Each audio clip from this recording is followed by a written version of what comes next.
We welcome the Executive Director of Jackson Pride, Sharon Peterson.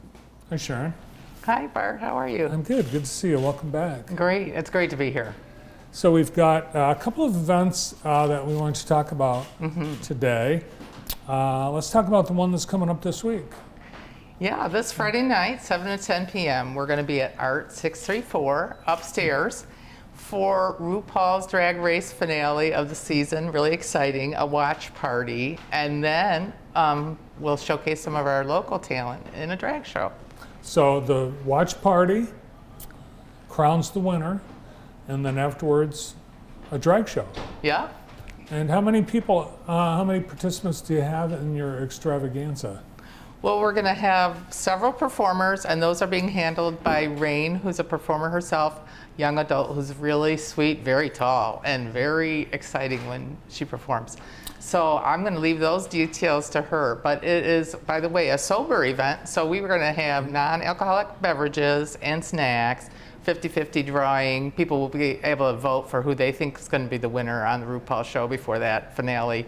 The winner gets crowned. And just a really lot of fun.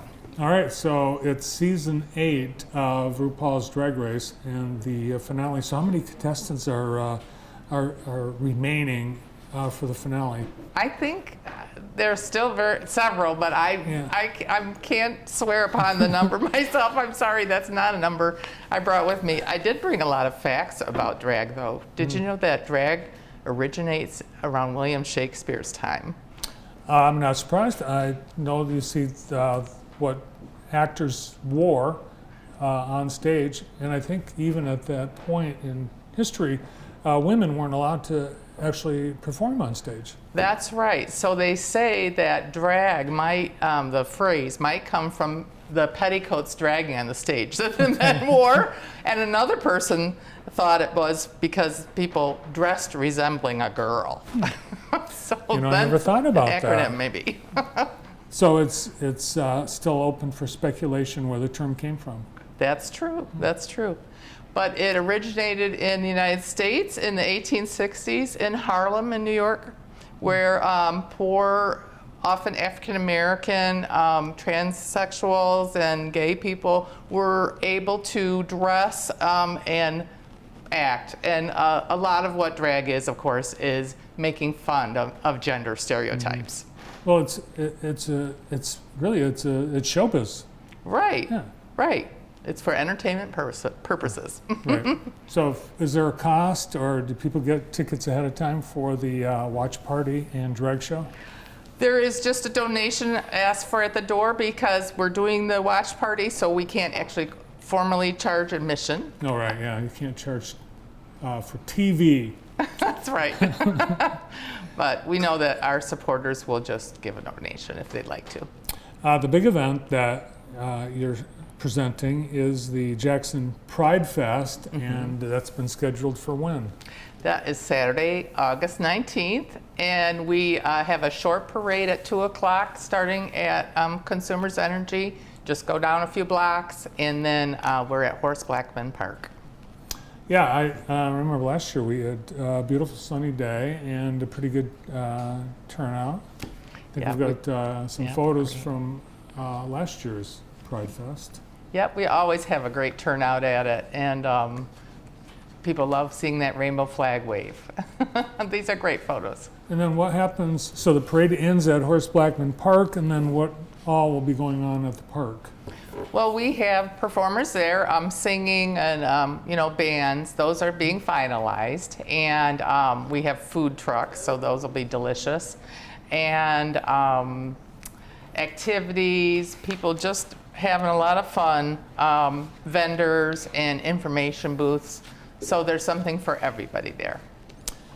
And I see in your posters that Henry Ford Health, again this year, is helping with the sponsorship. Yes, they are our headline sponsor, and we have a lot of additional sponsors. I'd love to give them credit, including the Bart Hawley Show. Thank you.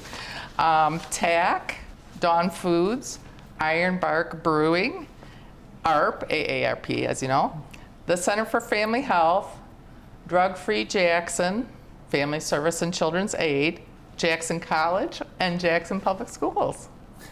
Before the show, we were talking about this. One of the questions I know that comes up, why doesn't Jackson Pride host the Pride Fest during Pride Month, which is June? Right. We didn't want to compete with other, maybe larger cities that people like to go to also. For instance, there's a nice large Pride Festival in Ferndale each year. In the Motor City, they have a Detroit-specific one. They have ones in Battle Creek. Even small towns are having them now too. So we like to have it in August so that we don't compete for our community going to other places the same weekend. However, we are exploring having it in June in case it's cooler next year anyway.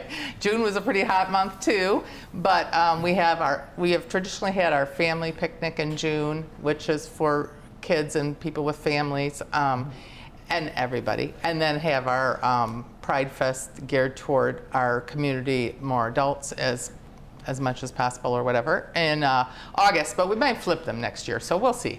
So you just had your annual family picnic. How was that? How'd that go? It was great. Even though there was a little bit of rain threatened that day, we had about 100 people turn out, and the feeling there was so supportive and so relaxed. I really loved it. We had a face painter for kiddos, and I even had my face painted for the first time. So it was a lot of fun. Now, you're executive director of Jackson Pride, and I think when the organization first started, it was called the Jackson Pride Center, and it was a physical, I think for a while you had a physical location. Do you right now? Yes, we still have an office at the United Way building on North Jackson, but we shortened our name just to indicate that we're here for everybody. It's not necessarily the center that makes us a year-round activity. It's our activities we do in the community. So besides the picnic, things like the Swatch Party and then the Pride Fest, what are some of the other things that Jackson Pride does throughout the year, Sharon?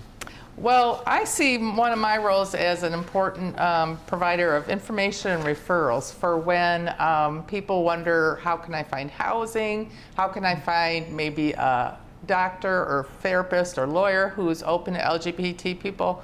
You know, and we're always open to referrals too from the community who said, this is a good person to go to if you need some of this kind of services.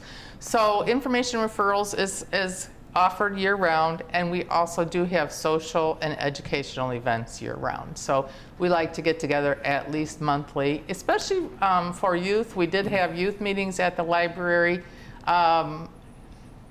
It can be good for decreasing isolation, and people don't have to feel like they're the only person, because, you know, depending on percentages, there are studies where 3%, 6%, or even 10% of the population is LGBTQ. And of course, then we have our allies. So I hope that makes up even more than 50% of the population with allies. So offering those kind of events, maybe a workshop on how to do your will, a workshop on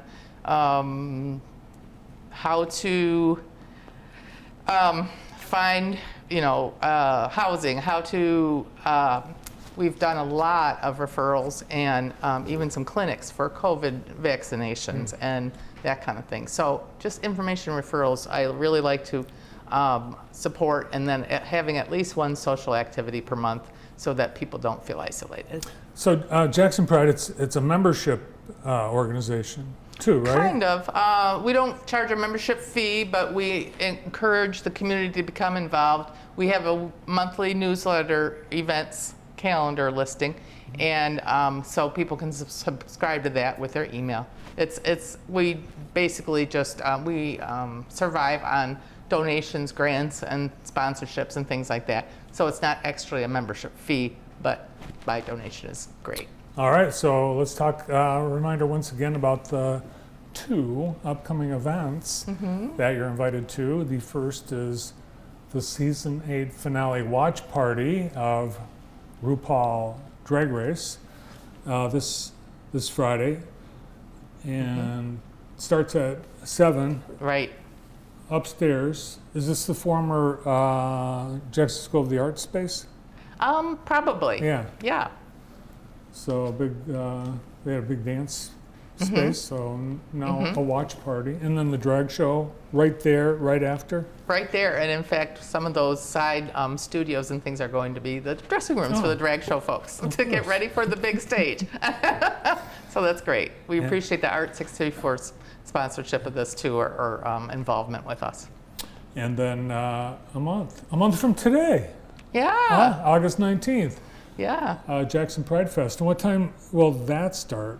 That starts at 2 p.m. At Consumers and the little parade downtown, and so we say 2 to 6 p.m. at Horace Blackman Park. And it's a very informal parade. I don't think you have to register or sign up or No. anything ahead of time. No, we usually like to have a flashy car in the front, and there'll be people waving flags, of course, because that's what makes a good parade. And Yeah, I think there was a convertible at the start of yeah, last I think year. so. We're hoping Yeah. that can make an appearance again this year. And if you want to dress up, or if you want to just wear your summer clothes, do either. You're welcome to come with us. Take a walk.